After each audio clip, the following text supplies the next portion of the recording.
Welcome to Value-Based Care, Volume to Value. This is Lecture C, Advanced Alternative Payment Models. This lecture provides an understanding of the details and concepts that underlie alternative payment models in Category 3 and 4 of the HHS payment taxonomy, and reviews some details of these models, which support the move away from fee-for-service payment models. A focus on state-level initiatives in support of payment reform is also reviewed. The objectives for this lecture are to describe alternative payment models, outline state-level initiatives for payment reform, including private payer models. Category 3 and 4 payment models include language that has specific and meaningful definitions within healthcare. The following definitions provide a common understanding of these terms for a discussion of these healthcare payment models. Episodes of care describes a series of separate but clinically related services delivered over a defined period. For example, a knee replacement would qualify as an episode of care. In this instance, the episode includes all the procedures needed, devices used, and medical care provided from the time the person is admitted to the hospital to the time of discharge.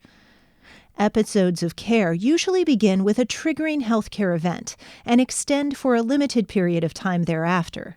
To continue with the knee replacement example, the triggering event would be when the patient arrives at the hospital and would extend until the patient is discharged. Grouping together services into episodes of care creates the opportunity for bundled payments. Under bundled payment programs, the providers agree to accept a fixed fee for all of the care provided to a patient. Thus, if the surgeon's fees are low, the hospital that is paid through a bundled payment may make a profit. On the other hand, if the care results in an infected knee and the patient stays extra days, the hospital may lose money due to the cost of care being greater than the negotiated payment. This arrangement creates a shared risk between the provider and the payer. In this context, risk refers to the potential to increase or decrease the amount of payment a provider receives. The potential for a healthcare provider to either lose money or not receive an expected amount in payment is based on outcomes or quality performance. Finally, the word population requires definition in the context of alternative payment models. Population refers to the group of people who are enrolled in an insurance plan and assigned or attributed to an organization under a contract. This includes both Medicare, Medicaid, and private insurance. This process of assigning individuals is one of the key elements in alternative payment models. In general, accountable care organizations, or ACOs, have these broad features. First, a contract exists between the payer and the ACO.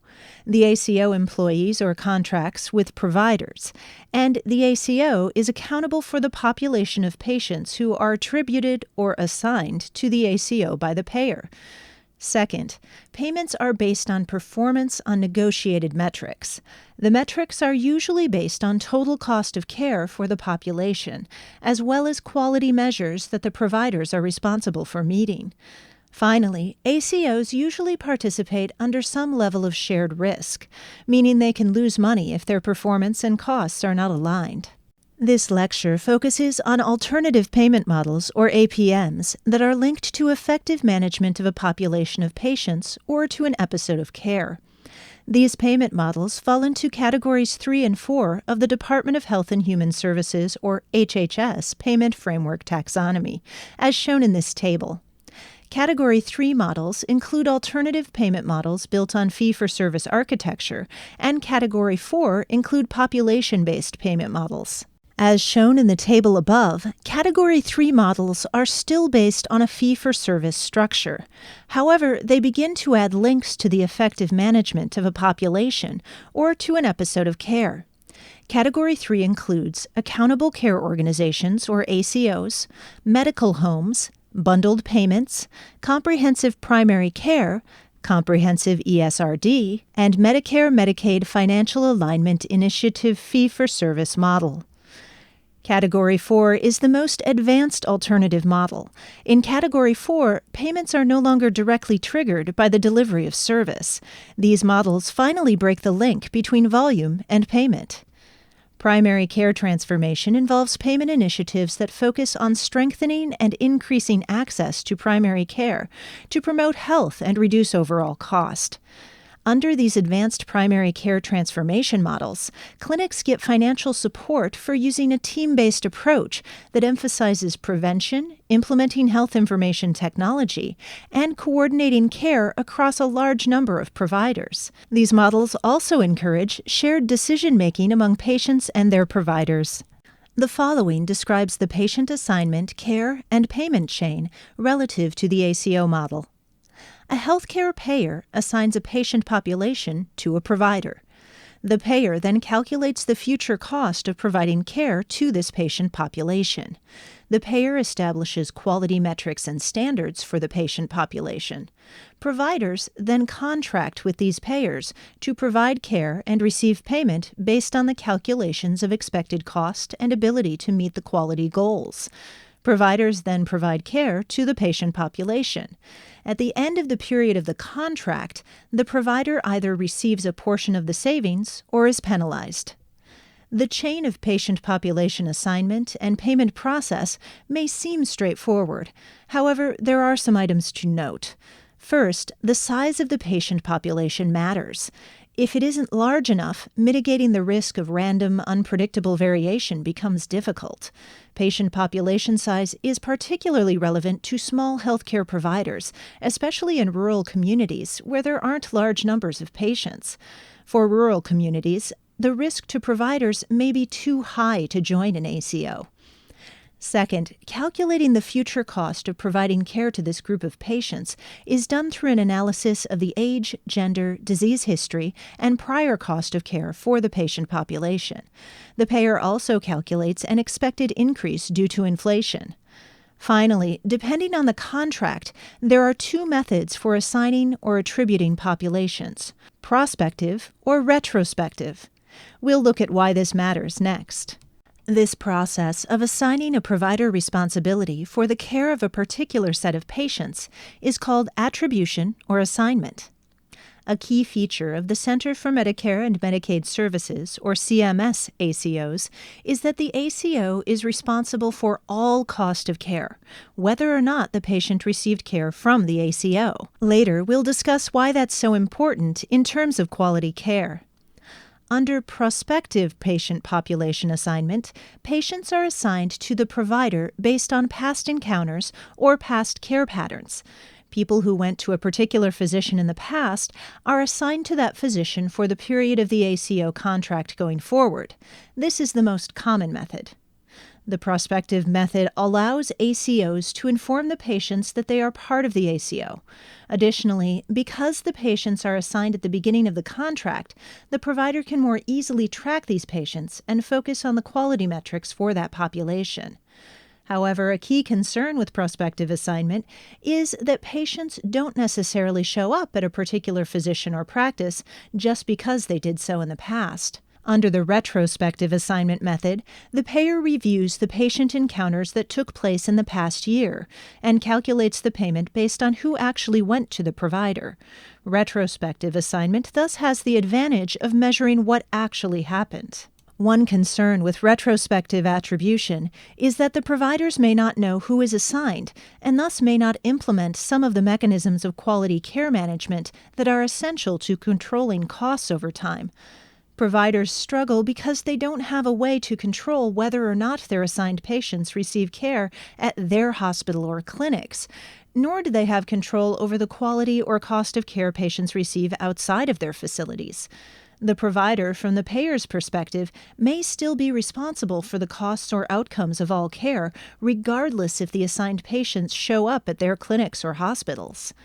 From the patient perspective, retrospective assignment may be a benefit because the provider has to assume that every patient might be retrospectively assigned to them, and thus needs to provide high-quality care to all.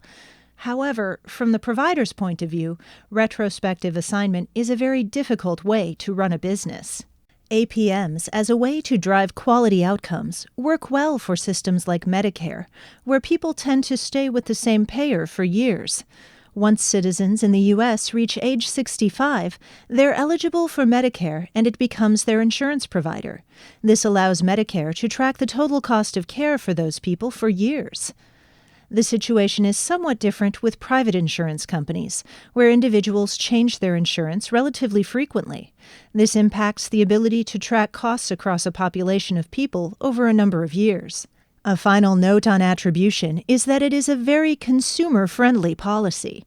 If a provider organization wants to ensure that patients continue to get their care from that provider organization, they have to provide high-quality care in a way that makes patients return to them, rather than going off to other physicians. It's also possible for providers to lose an attributed patient to other providers, depending on the payer's attribution method.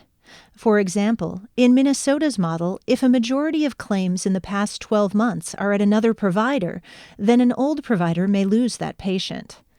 From the patient point of view, how the Medicare ACO model is designed is very patient-centered. The patient has the right to go to any Medicare provider, but the ACO is still responsible for the quality of care and cost for that individual. Let's briefly recap the types of ACO models currently in place. One of the most widespread is the model called Medicare Shared Savings Program, referred to as MSSP. A MSSP is an initial step into an ACO structure that doesn't require the provider to accept much risk. The Medicare Pioneer ACO model is the first ACO program in CMS's Category 4, which consists of payment models that are farthest from fee-for-service. The Medicare Advanced Payment ACO program is a supplementary model designed for small healthcare organizations or rural healthcare organizations. This model provides some additional incentives to help these organizations become ACOs. Medicare Next Generation ACO is a form of ACO designed to increase opportunities for providers to take on further shared risk and to move even farther from fee-for-service. Next generation ACOs are high risk but high reward. MSSP and Medicare Advanced Payment ACO models are lower risk and lower reward than these other models. Let's review the timeline goals that CMS is presenting for the adoption of these APMs. In 2016, 30% of CMS payments were being made to providers working under Category 2 APMs. By 2018, the goal is to have a full 50% of HHS payments going to providers who are working under Categories 3 and 4 payment models. So how are these models performing? MSSP is a very big program. As of 2016, there are almost 8 million Medicare fee-for-service beneficiaries who are now enrolled or attributed to over 434 Medicare shared savings programs. MSSPs form when a group of physicians voluntarily work together with Medicare to deliver high-quality healthcare services within Medicare's fee-for-service ACO models. Due to inflation, there is an expectation that healthcare costs increase over time. For the U.S., the cost of healthcare tends to go up faster than other costs. In this case, the providers who participate in MSSPs are not expected to provide lower-cost care, but it is expected that their cost of care will go up more slowly than financial models would have predicted. In 2014, of the total $97 billion Medicare budget, the total shared savings equaled almost $780 million. 86 of these ACOs generated savings, and of the $780 million in savings, the ACOs received $341 million. The advanced payment model is designed for physician-based and rural providers who have come together voluntarily to give coordinated high-quality care to the Medicare patients they serve. This special program is designed to encourage small and rural providers to make the necessary investment into the infrastructure, including health information technology and changes in workflow needed to support the care coordination models that would allow them to successfully be part of an ACO. The Pioneer ACO model was first introduced in 2012. Initially, nationwide, there were 32 applicants for the Pioneer ACO program. In 2016, 9 of the initial 32 remain. The savings so far have been small. Specifically, these organizations have saved 0.02% of the Medicare budget. Next generation or next-gen ACOs are based on the rules for ACOs that are emerging as of 2016. There are 21 ACOs participating in this model. As the model is new, performance results are not available. However, some of the differences with this model may drive future performance. First, there is even greater risk and greater reward than what was achieved in the pioneer ACOs. There are more mechanisms to link the beneficiaries to the ACO. This is important because a problem with the ACOs is that Medicare beneficiaries don't necessarily go to the providers that they were assigned to by the ACO contract. Second, the model offers benefits to the provider organization to help them form a stronger bond with the patients who are in the ACO. This bond is important because, in the end, the provider organization is responsible for all the costs incurred in the care of those patients. Finally, there are several features that CMS refers to as benefit enhancement tools, which help the ACO improve engagement with the patients they've been assigned. First, under the next-gen ACOs, Medicare patients have greater access to home visits, telehealth services, and skilled nursing facility services, and CMS will pay more for these services. Second, there are opportunities to receive a reward payment, so the ACO itself can give patients a little extra payment for coming into and staying within the ACO. HHS announced the Comprehensive Primary Care Plus, or CPC Plus program, in the spring of 2016. This is a multi-payer program, and the first step in implementation was to assess interest from payers in order to define 20 regions across the country. After that, practices will be able to apply to participate, and then there are anticipated to be 2,500 in each of 2 tracks, for a total of 5,000 practices. The program is scheduled to launch in January 2017. This is an APM Category 3, built on FSS with incentive payments based on quality and utilization measures. In addition, there is a per-member per-month care management payment to offset costs of coordinating care. Health IT is a core component of the program, and the use of CEHRT is required in both tracks. In addition, Track 2 providers need to include a letter of support from their health IT vendors that indicates that the vendor will support the practice around reporting and other health IT needs. CMS may be the largest payer of healthcare in the U.S., but they aren't the only payer. Therefore, to change the value equation in U.S. healthcare, it can't be limited to the federal government as a payer. State and private insurers are also rapidly adopting ACO-like models as a way to pay healthcare providers. In the commercial market, private insurance companies, value-based contracts cover over 40% of payments made. Private insurers are also contracting with their providers in these risk-based contracts, which are based on trying to control costs and achieve quality measures. However, there are issues similar to those the federal government has experienced in trying to push the healthcare market to alternative payment model adoption. First, expected cost reductions are being realized as quickly as hoped. Second, most patients remain largely unaware of accountable care organizations. This lack of broad patient understanding has a large effect on the way people in the U.S. consume care. Through the State Innovation Models, or SIM initiative, CMS is providing support to state-led multi-payer projects to explore APM options, to improve quality and decrease costs for people covered under Medicare, Medicaid, and the Children's Health Insurance Program, or CHIP. In these models, the majority of patients receive care that is patient-centered and coordinated across care settings. For example, if someone is suffering from schizophrenia, a behavioral health concern, and also has diabetes, a medical condition, a large effort to coordinate care exists so that the physician knows what the psychiatrist is doing and the psychiatrist knows what the physician is doing. A growing number of states are focusing on the integration of physical health, behavioral health, and long-term services and supports under the umbrella of managed care. States expanding the scope of Medicaid managed care face a number of specific challenges, including the procurement and contracting for Medicaid health plans, the need for effective oversight of contracts and performance, and implications of the new CMS rule regulating Medicaid and CHIP managed care, which was released in May 2016. This concludes Lecture C of Volume to Value.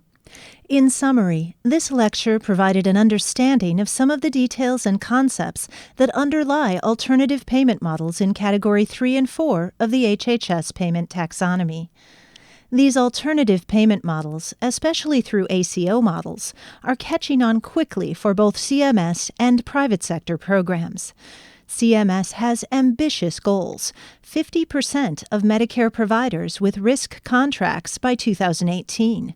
A variety of models range from very limited risk and reward to 100% non-fee-for-service. It is not yet clear whether accountable care organizations will have a big effect on bending the cost curve.